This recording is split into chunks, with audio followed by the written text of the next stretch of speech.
boa tarde. Primeiramente, queria dizer da minha alegria de estar presente nesse evento, quando sentimos aqui a construção de dias novos, nesse primeiro congresso, que desejamos seja um de muitos que venham num espaço no meio destes dias turbulentos, para que possamos nos encontrar com os espíritos nobres que regem esta região, com Jesus, nosso mestre e amigo, na busca pela construção da nova era. O nosso objetivo é de falarmos sobre o autodescobrimento.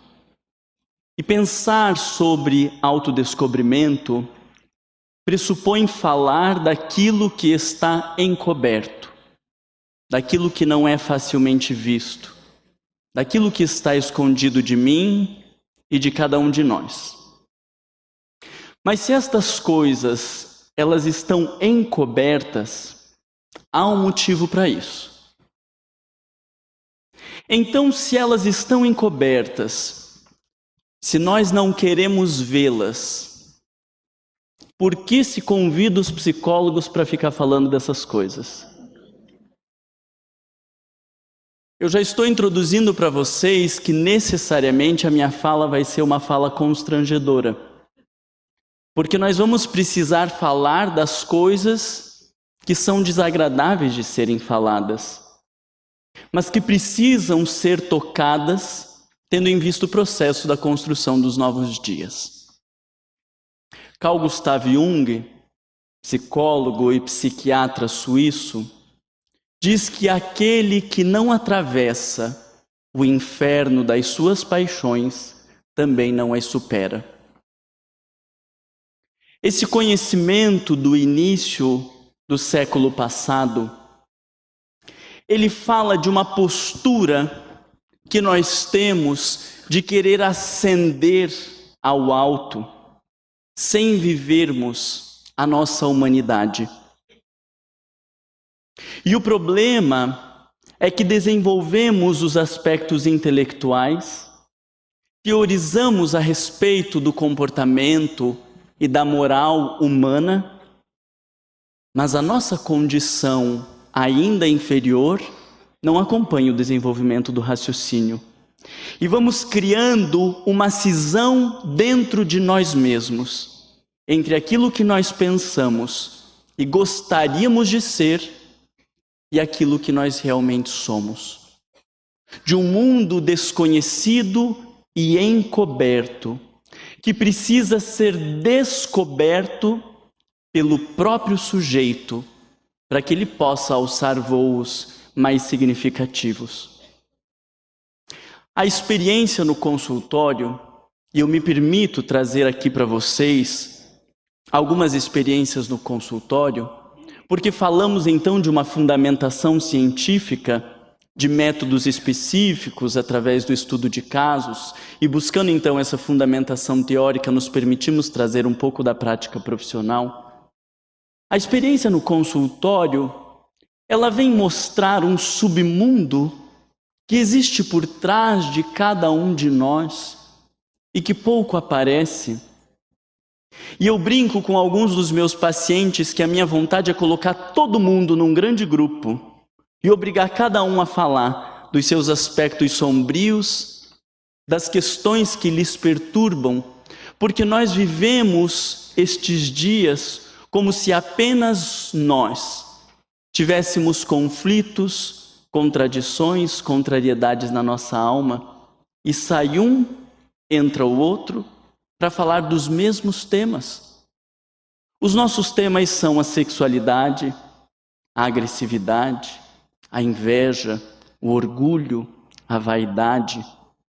Todos nós estamos envolvidos, por isso que aprendemos a chamar de vícios morais, desenvolvemos um intelecto que nos dá um discernimento de que aquilo não deve ser alimentado, mas não sabemos o que fazer com essas coisas.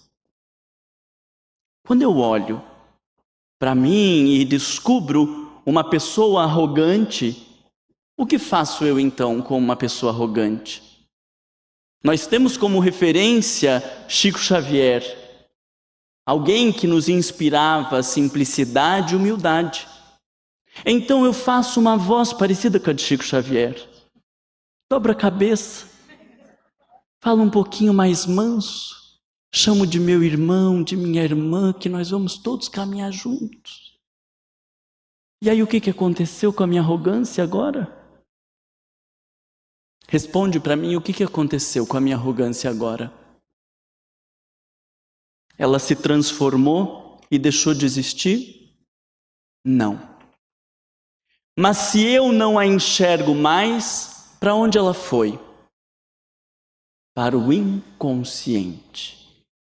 E eu acredito que em determinado momento me transformei de fato numa pessoa simples e humilde, porque agora tenho um comportamento, diga-se de passagem, mascarado, de uma pessoa simples e humilde.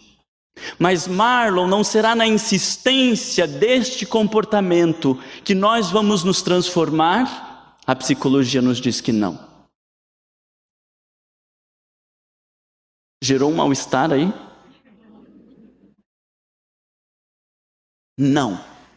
Ninguém se torna humilde por repetir comportamentos de pessoas humildes. Ninguém se torna caridoso por manter uma persona de pessoa caridosa dando dinheiro aos pobres. Então, o que nós fazemos com tudo isso? O pior é que corremos o risco de, ao final desses 50 minutos, continuarmos sem resposta. E vocês vão me odiar por conta disso, né? Se tivéssemos respostas prontas, nós já teríamos nos transformado em espíritos puros.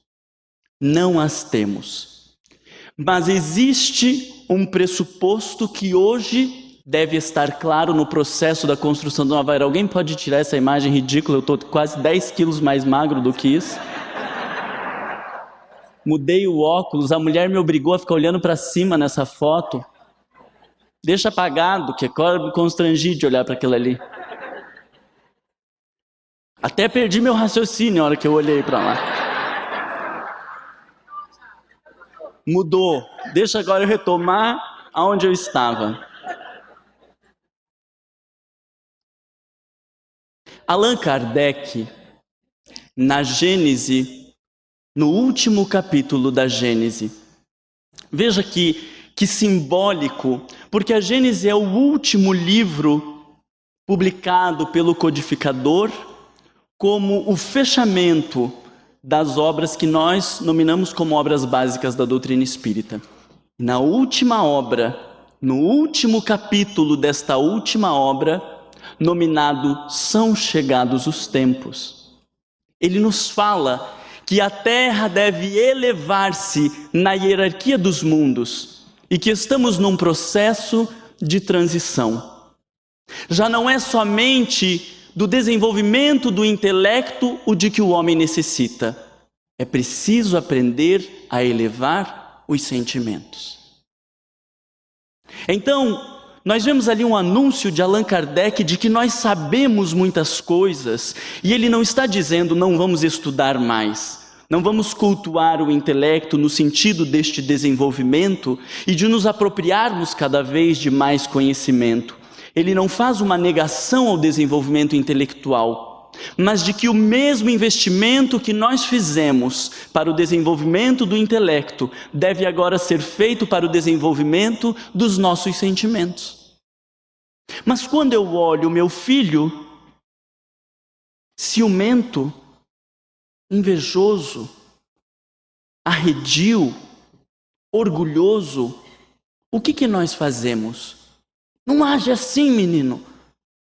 Mamãe não fica feliz com isso. Papai do céu vai ficar triste. Olha que horror, a gente põe a culpa até em Papai do céu. Eu queria que ele se materializasse naquela hora para dizer, não vem com essa não, eu amo ele do jeito que ele é.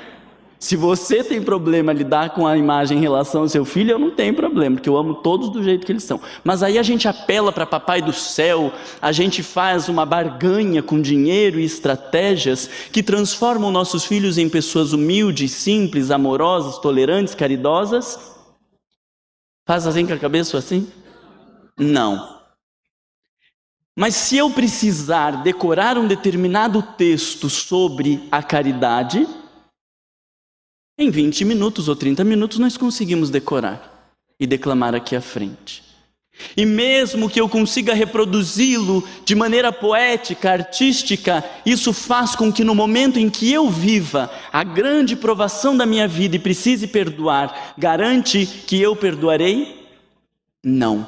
E posso ser um grande conferencista a falar do perdão e ter escrito dezenas de livros sobre o mesmo tema, e não me garante que eu perdoarei. Porque nós estamos falando de uma outra estrutura da psique, que não tem as mesmas regras e os mesmos funcionamentos do desenvolvimento intelectual. E Allan Kardec, no Livro dos Espíritos, mas de forma melhor posta na Revista Espírita, vai dizer que um dia se exigirá da mãe de família o conhecimento da educação moral, das suas regras e das suas técnicas, assim como se exige do advogado o domínio das leis. Olha que coisa maravilhosa! Um dia nós saberemos como manejar estes conteúdos que tomam o nosso comportamento e que insistimos em repetir os mesmos erros. Um dia teremos conhecimento de tudo isso. Então a sensação que nós temos é de que a doutrina espírita estabeleceu uma meta, é lá que nós devemos chegar. E quando eu me vejo como uma pessoa orgulhosa ou arrogante, porque já tenho noção do norte, eu entendo que este comportamento orgulhoso me impede de alcançar esse norte, porque ele está indo no movimento contrário ao desenvolvimento moral. A doutrina espírita ou a religião de maneira geral estabelecem um norte. Mas como nós vamos realizar o passo a passo neste processo do norte? Isso compreendemos que seja tarefa da psicologia. Da psicologia que Allan Kardec já antevia quando subtitulava a Revista Espírita como Jornal de Estudos Psicológicos. Porque pressupunha que a doutrina espírita também deveria ser a ciência que estuda a alma, no sentido do estado mental, do comportamento, para compreender os seus meandros e como as coisas se transformam. Porque em aparência não temos obtido bons resultados, embora conquistemos o aplauso das pessoas. E triste é que por vezes escondemos de nós mesmos os próprios conteúdos. A sombra, segundo Carl Gustav Jung, é aquilo que o sujeito não tem o desejo de ser. Então, se eu não consigo olhar para quão arrogante eu sou e alguém me diz, nossa Marlon, mas você é arrogante, eu digo, arrogante eu? Você enxerga, aí a gente tem um monte de justificativas, um monte de explicações para não assumir que eu seja arrogante. Você sabe quais são os seus temas sombrios? Olha o peso que gerou no ambiente, gente. Certa vez nós fizemos um exercício estudando Joana de Ângeles e esse aspecto da sombra na nossa casa espírita. Estávamos estudando o livro Autodescobrimento e aí nós pedimos para os participantes fazerem uma lista de todos os defeitos que eles tinham e que viam. E aí fizeram uma lista, uns se acabaram. E aí depois a gente tem que olhar para essa lista enorme, tentem fazer uma lista na sua cabeça. E aí nós precisamos fazer uma lista bem detalhada para depois descobrir que a nossa sombra é muito pior do que tudo isso que está ali no papel. Eu acho que vocês não entenderam, eu vou falar de volta.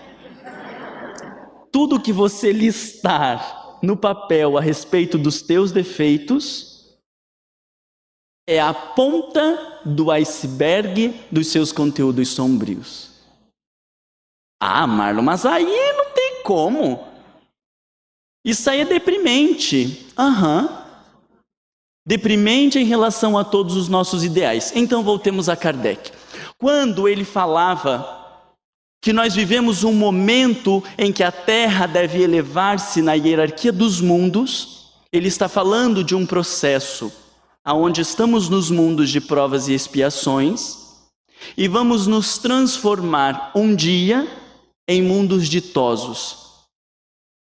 A regeneração é o meio deste processo, nominado por Santo Agostinho também como mundos transitórios. Por quê?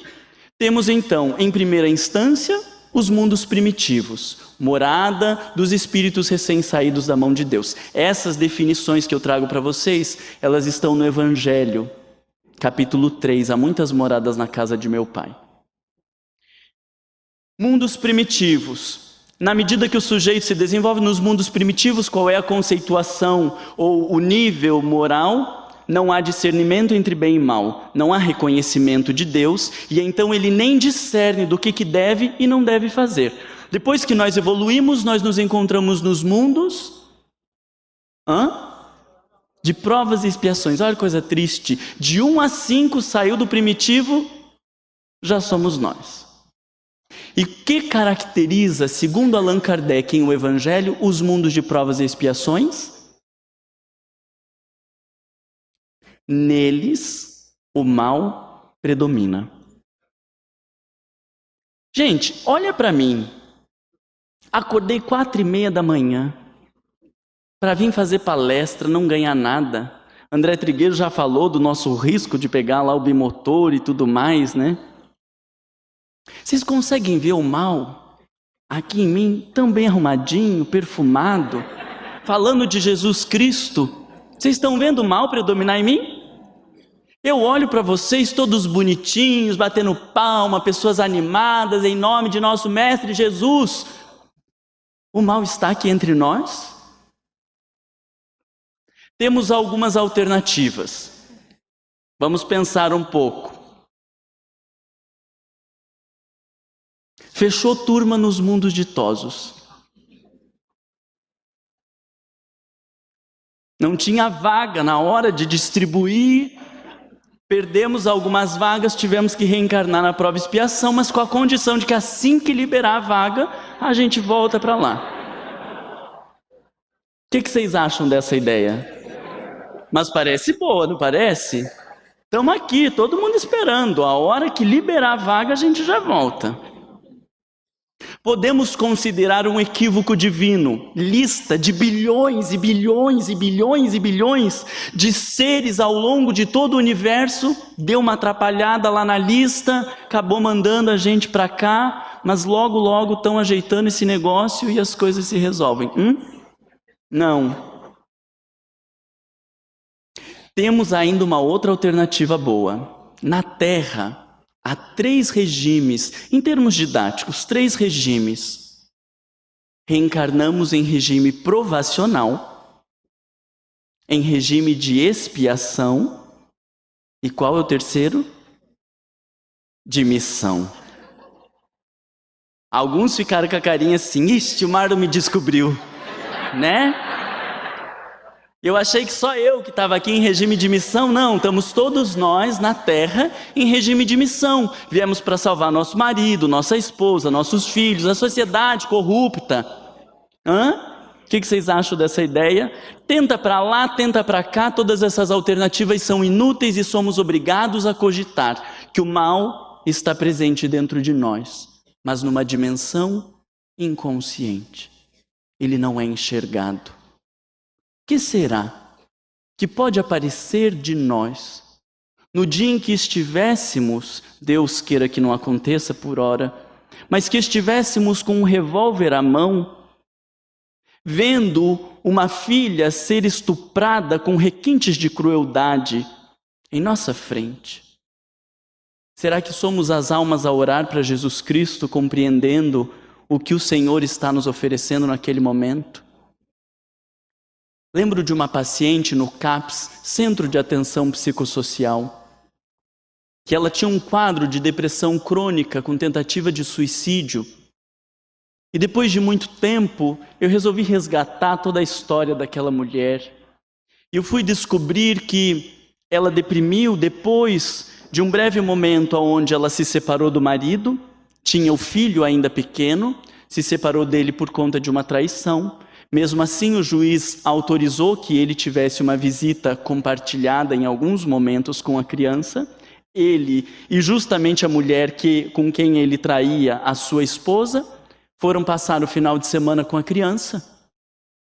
E como a criança não parava de chorar, aquela madrasta jogou o bebê na parede e matou aquele filho. E aí aquela mulher apenas deprimiu. Eu digo, gente, você está ótima. Porque talvez a maioria das pessoas estivesse num presídio. Porque ia lá matar e fazer justiça com as próprias mãos, pensar no seu filho inocente ser jogado numa parede, cair ao chão e morrer.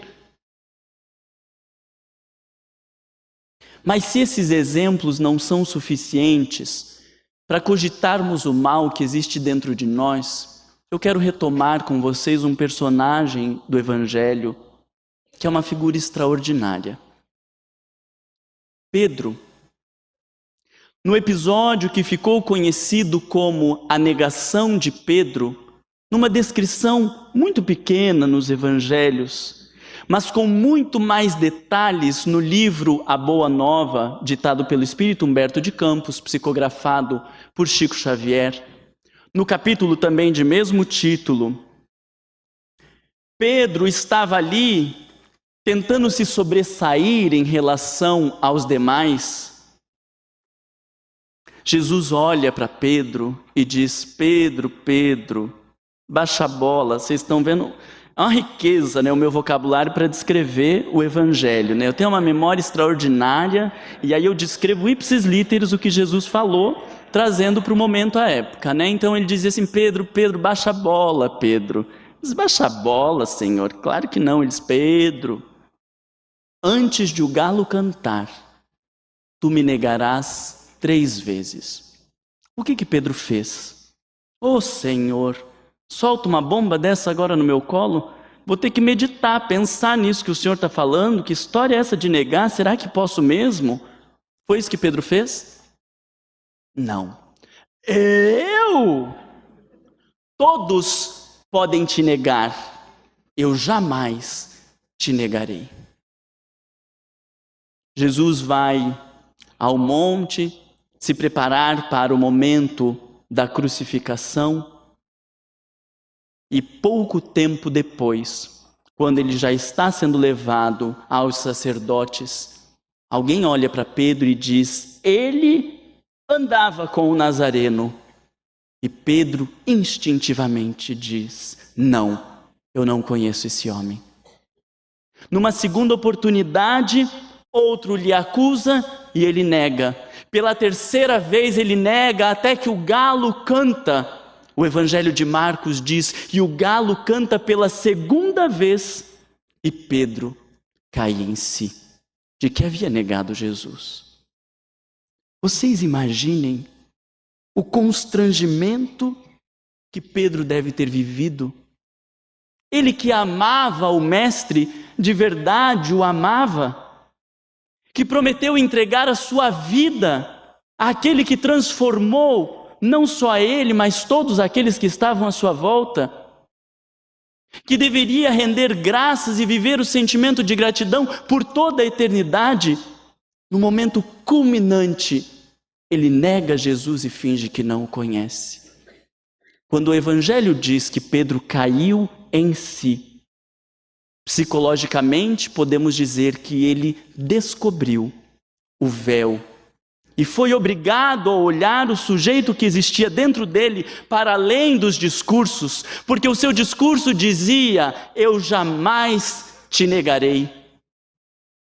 Nós temos muitos discursos prontos, repetidos muitas vezes impensadamente, mas não conseguimos tirar o véu que encobre o sujeito vicioso, o mal que ainda está dentro de nós. E Pedro, por não fazer este movimento de maneira amorosa a convite do Mestre, foi obrigado a chocar-se frente a frente com quem ele era. Porque a minha pergunta é, e se ele parasse para meditar, é Jesus quem está falando? Meu Deus, ele não errou uma até aqui? É bem possível que eu o negue? É bem possível que eu seja muito pior do que eu estou imaginando que eu sou? Talvez ele não tivesse sido obrigado a confrontar-se de maneira constrangedora com o seu mundo inconsciente, ou seja, aquilo que habitava dentro dele, mas que ele não reconhecia. Antes da saída para o Getsemane, isso é narração de Humberto de Campos, porque não está no Evangelho. Humberto de Campos diz que Pedro se volta a Jesus e diz: o Senhor acha que eu sou mau? E ele diz: Pedro, antes de o galo cantar, ainda esta noite, tu descobrirás que o homem é muito mais frágil do que perverso. Não somos mais as almas perversas dos mundos primitivos, ou do início dos tempos das provas e expiações, inescrupulosos, fazendo o mal por fazer. Não temos prazer em fazer o mal, com algumas ressalvas. Porque se tiver nos prejudicado e tropeçar ali na frente, a gente não diz, obrigado, mas bom, é a justiça divina, né, gente? Aqui se faz, aqui se paga. Não estou feliz com o que aconteceu, mas é o que tinha que acontecer, né? Então a gente dá uma camuflada boa e no fundo a gente está regozijando de ver o outro se ferrar porque ele nos fez o mal. Então aí tem um tracinho ainda de perversidade que insiste em nos perseguir ao longo desse desenvolvimento. Mas Jesus diz a Pedro: descobrirás ainda esta noite que o homem é muito mais frágil do que perverso. O que quer dizer frágil moralmente? É que nós sabemos, nós temos o direcionamento, nós desejamos viver o amor, nós queremos perdoar, nos libertar dos nossos vícios, mas na hora que as nossas questões estiverem em jogo, nós cedemos, porque o mal ainda predomina em nós. Na hora que for o meu filho ou o filho da desconhecida, eu fico com o meu filho. Na hora que for a minha imagem ou a mensagem do Cristo, eu fico com a minha imagem. Porque foi isso que Humberto de Campos narrou, que passou por dentro de Pedro. Ele estava ali a pensar no preço que teria que pagar de se assumir cristão, no fardo que a sua família assumiria.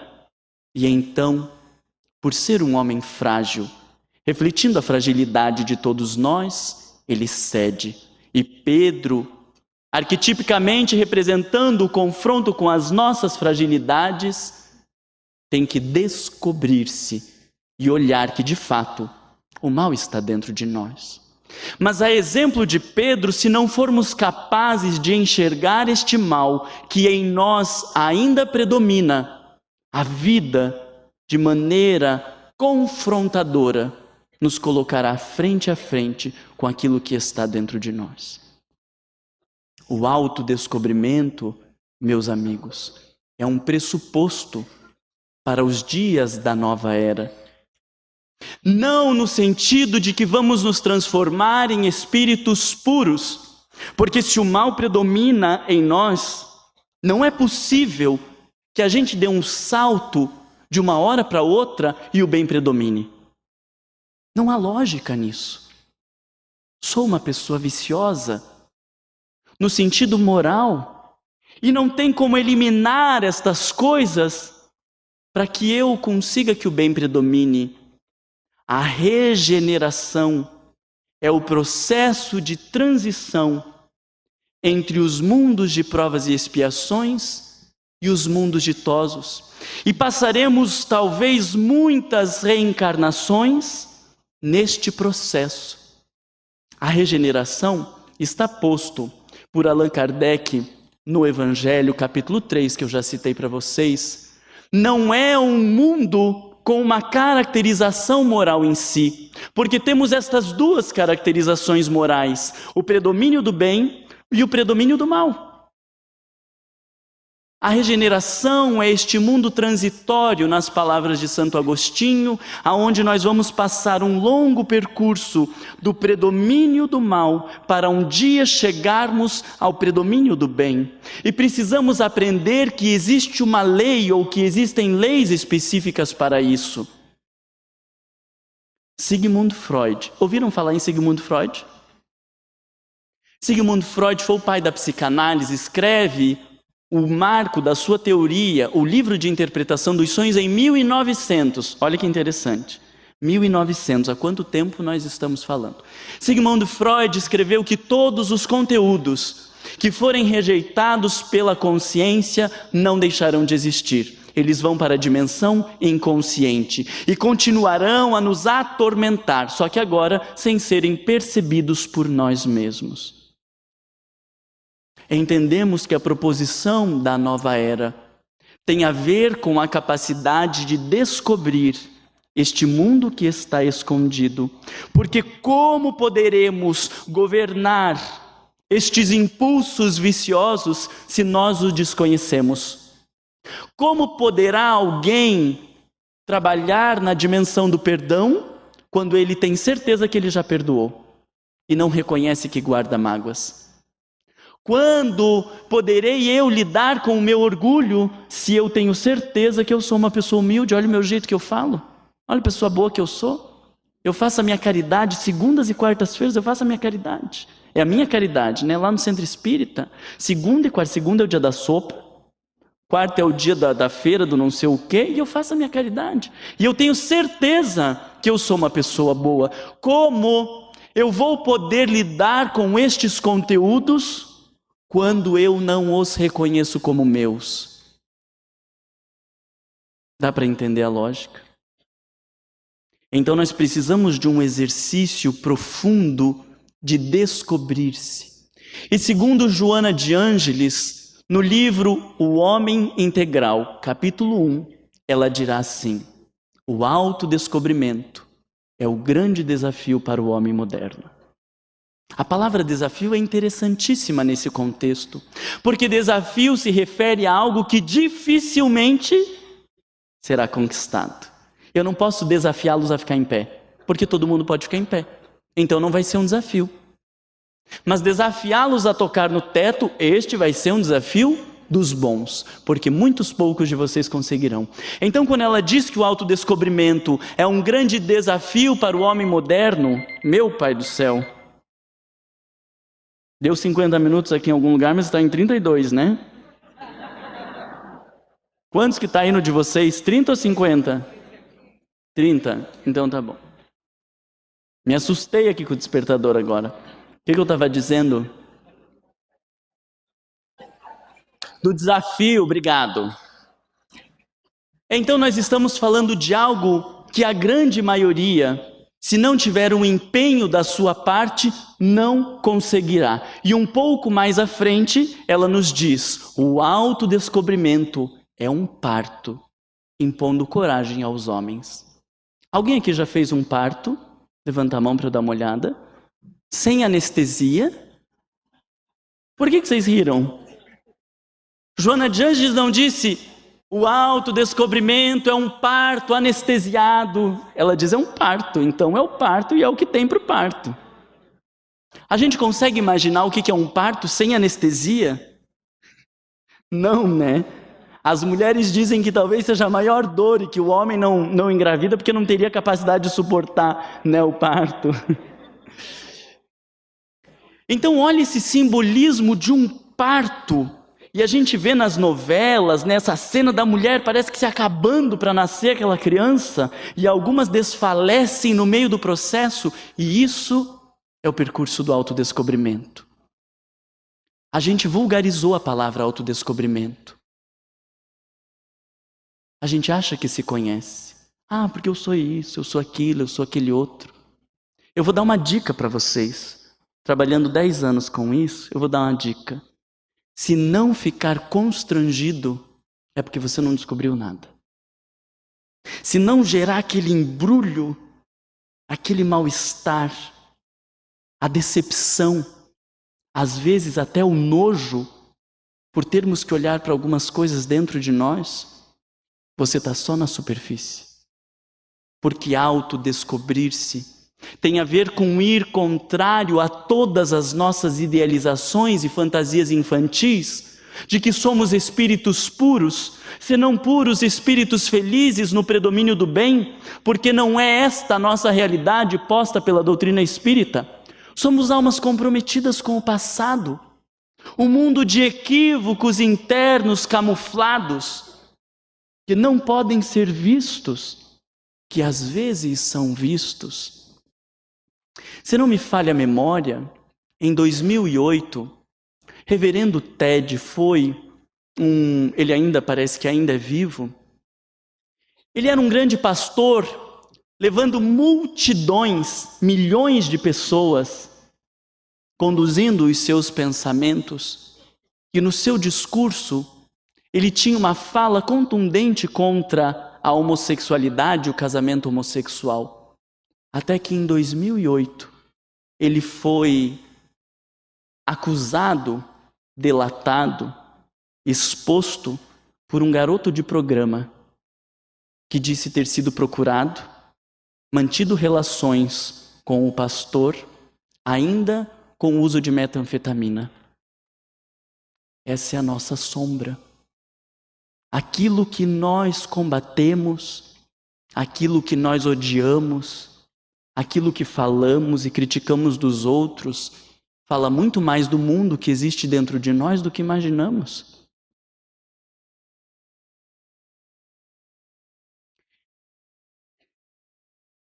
Um ex-governador de Nova York, teve um discurso, isso em 2006, um discurso de que assumiria aquele estado e limparia a prostituição, limparia aquele lugar da prostituição, até que, nesta data, foi descoberto envolvido numa grande rede, fazendo uso de prostitutas de luxo. Estes são os mundos encobertos dentro de nós mesmos, que se não conseguirmos olhar para ele de maneira gentil, corajosa, encontrando estes aspectos sombrios que estão dentro de nós, a vida nos confrontará. O início de uma nova era, no nosso entendimento, ele não se dá pela construção de máscaras de pessoas boas. Não se dará por discursos bonitos. Se dará pelo movimento de encontro conosco mesmos. Porque na medida que eu consigo entrar em contato com as minhas paixões, eu posso então mantê-las sob controle, segundo Allan Kardec em O Livro dos Espíritos. Quando fala das leis morais, ele nos diz que as paixões devem ser comparadas a um corcel, a um cavalo puro sangue, que se governa o sujeito sem que ele tenha domínio das rédeas, problemas lhe causará. Mas se ele conseguir ter o controle, este grande corcel estará à sua disposição para as maiores realizações, porque há percursos que o homem não conseguirá fazer a pé e que somente poderia fazê-lo de posse de um corcel. Essas questões de Allan Kardec falando do processo de controle dos nossos vícios morais, fala de uma lei de como lidar com esse mundo interno, porque ele já está reforçando o que Freud havia trazido, de que não é possível eliminar os nossos vícios. Eu vou dar uma notícia triste para vocês, eu não sei como que vocês estão até agora, se vocês aguentam mais uma notícia triste. Aguentam? Bom, eu vou embora hoje à noite mesmo, daí o resto dos colegas fica aí se debatendo com esses temas e com mal-estar. Mas veja só, se eu reencarno como uma pessoa orgulhosa... Tem alguém orgulhoso aqui? Levanta o braço só para eu ver o público. Poucos, né? Muito poucos. O resto são os missionários que a gente tinha falado, né? Ok. Se eu reencarno como uma pessoa orgulhosa, é possível crer que eu vou concluir esta reencarnação não sendo orgulhoso? Você estava achando que sim? Se eu sou invejoso, que literatura me faz acreditar, que literatura segura me faz acreditar que eu posso terminar esta encarnação sem ser invejoso? Allan Kardec nos mostrou que as paixões decuplicam as forças da alma. Elas nos tornam mais fortes quando são por nós governadas. Se fosse possível eu eliminar a inveja, se fosse possível eu eliminar o ciúme, a arrogância, o orgulho, eu estaria jogando fora uma força da alma. Agora o Marlon pirou de vez. Vocês conseguiram acompanhar o raciocínio? Eu não sei se eu estou me expressando direito. Se vocês estão querendo fingir que não estão entendendo nada. Mas é indesejável que eu elimine a inveja, o orgulho, o ciúme, a raiva, porque são potências da alma, mas elas estão descontroladas. São forças que nos conduzem, mas como o corcel que Kardec se referia, se não tivermos as rédeas na mão, elas atuam gerando prejuízos, e estes prejuízos nós chamamos de vícios morais. Mas se nós soubermos pegar as rédeas, eles vão atuar a nosso favor. Marlon do céu, o que é o ciúme atuando a nosso favor? Até hoje nós tivemos posto o discurso de que tem que eliminar o ciúme. Ele é um vício, ele é um defeito. Tem que engolir esse negócio. Depois ele explode lá dentro, faz câncer, essas coisas, mas daí a gente não discute, porque daí é com o médico, não tem nada a ver com isso, né? O importante é agora não se mostrar assim. Perceba que pegar as rédeas do cavalo e conseguir conduzi-lo quer dizer conhecer esse animal, o seu potencial, como que ele funciona para que eu coloque-o a meu favor. Vamos pegar esse exemplo simples do ciúme. O que é o ciúme enquanto energia da alma? O medo de ser abandonado. O reconhecimento de que aquela pessoa é muito importante na minha vida. De que eu quero estar com ela todos os dias, todos os minutos. E que quando chega alguém que dentro da minha fantasia ameaça a minha relação com aquela pessoa, eu me desespero. Mas se parar para pensar, é um impulso divino. É uma manifestação de amor que está adulterada. Porque por eu não conseguir lidar com essa insegurança, por eu não reconhecer os meus valores e o vínculo que eu estabeleci com essa pessoa, a construção que nós fizemos, eu tenho medo de que ela vire as costas e me troque por qualquer um. Mas é uma manifestação do amor que está adulterada. O que é a vaidade? A vaidade é um lixo que precisa ser jogado fora? Não. Quando eu me arrumo para vir fazer uma palestra, colocar um blazer, uma roupa, arrumar o cabelo, aí tem vaidade. A vaidade vai se extrapolando e se perdendo e se adulterando. Mas em essência, o que é a vaidade, senão o desejo de ser bem visto, percebido, amado pelas pessoas e ter um lugar na vida dessas pessoas? Então eu que sou vaidoso, chega alguém e diz, tem que deixar de ser vaidoso. É como se dissesse para minha alma, tem que abandonar a ideia de que você possa ser amado por alguém. Vai dar certo? Não vai. O que é a raiva? Deixa a raiva. Espírita não tem raiva, né? Espírita tem refluxo, gastrite, hérnia de hiato, mas não é nada com essas emoções, é porque já é genético, um probleminha que eu tenho, que a minha mãe também tem, que a minha avó também tem, claro, porque todo mundo foi educado do mesmo jeito, né? Mas a gente não tem raiva, mas a raiva é uma energia de rompimento e de transformação. Se fosse possível eliminar da minha vida, não teriam grandes transformações, porque é com a raiva que nós construímos um mundo melhor também. Com este impulso de indignação é que nós transformamos muitas coisas. rompemos com relações que não são saudáveis, buscamos novos empregos. Então vocês estão entendendo que por esta lógica já estabelecida por Allan Kardec, nós não estamos trabalhando para a eliminação do mal que existe em nós, porque o mal não existe em si.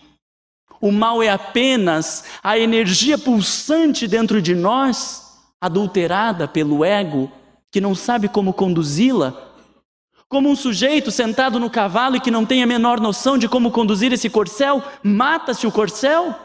Não mata, usa a seu próprio favor. E aqui poderíamos destrinchar todos os vícios morais, falando também da gula e da luxúria, como pulsões da alma. O que é o impulso desgovernado do sexo, senão o desejo de vinculação, o medo de ser abandonado, rejeitado, de não ter um lugar no mundo, de não ser importante para ninguém? Mas se torna compulsão porque a minha alma busca vínculo e o sexo não proporciona este vínculo, então eu busco de volta, eu busco de volta, eu busco de volta. Adianta dizer para o sujeito, toma um remédio, castra, faz alguma coisa porque você está se desgovernando com o sexo? Não, porque o sexo é a energia da alma, é o amor em rudimento que está buscando expressão em vinculações significativas. E se fosse possível ser eliminado, nós estaríamos eliminando uma força capaz de decuplicar a alma. Então nós vamos organizando estes comportamentos que antes eram tidos como viciosos, para conduzi-los na nossa vida. E o mais interessante de tudo isso é que veio a psicologia, mas antes disso Kardec já tinha posto essas coisas. A psicologia só nos esclarece aquilo que Allan Kardec já tinha trazido, sendo porta-voz dos espíritos luminares, mas estes também foram apenas porta-vozes da mensagem do Cristo, que já tinha nos orientado: conhecereis a verdade, e a verdade vos libertará. Eu preciso conhecer os meus vícios e reconhecer quem sou. Mas além de conhecer como identificação do orgulhoso, do ciumento, do vaidoso, eu preciso conhecer esta energia que pulsa para dar canalização adequada a ela. E quando entrarmos em contato com a verdade que pulsa dentro de nós, então nós estaremos libertos dos nossos vícios. Não no sentido pejorativo de alguém que joga o lixo, mas libertos porque todos eles, como forças pulsantes da nossa alma, nos conduzirão aos bons propósitos. E em todos os momentos que tivermos dúvida de como conduzir estes impulsos, Jesus se faz o nosso referencial. Ele nos mostrou como viver a ira, a tristeza, os medos, como estabelecer o seu espaço no mundo e confiar em Deus. Jesus é o nosso referencial. Ele, sem dúvida nenhuma, é o grande condutor das nossas almas para os dias novos. E por isso concluímos esta fala, lembrar o poeta que diz: vem Jesus, divino amigo, vem trazer a tua paz. Só tu és o nosso abrigo, que venturas mil nos traz. Vem, ó meigo nazareno, este mundo consolar, vem com teu olhar sereno toda a terra iluminar. Afasta do mundo a guerra, o chacal devorador que destrói tudo na terra, causando medo, o luto e a dor. Há gemidos de aflição, já não há mais primaveras. Criancinhas pedem pão e homens lutam como feras. Vem, Senhor, vem reflorir os caminhos. Vem, Senhor, vem acalmar corações, exterminar a dor e fazer calar os canhões. Vem, Senhor Jesus, iluminar consciências e fazer feliz o nosso mundo. Que sejamos nós, meus irmãos, as criaturas corajosas, dispostas a se descobrirem para sermos também os construtores da nova era. Pela atenção de vocês, muito obrigado.